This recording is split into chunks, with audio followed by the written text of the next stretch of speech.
ఎప్పటికప్పుడు. Welcome to Shri Bharat news Ongole. 1994 Panchayati Raj చట్ట ప్రకారం చర్యలు తీసుకోబడునని తెలియజేయడమైనది.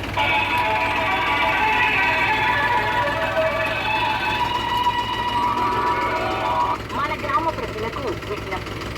మీ బజారులోని మీ ఇంటి ముందుకు పంచాయతీ చెత్తబండి వచ్చింది కనుక అందరూ మీ ఇంటిలోని చెత్తను తడి చెత్త పొడి చెత్తగా వేరు చేసి పంచాయతీ చెత్తబండి వారికి అందించి గ్రామ పరిశుభ్రతకు సహకరించవలసినదిగా కోరుతున్నాము.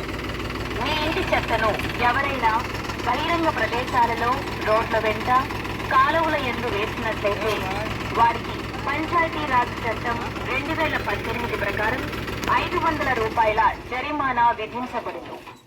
పరిసరాల పరిశుభ్రత మనందరి బాధ్యత, మన ఆరోగ్యానికి భద్రత.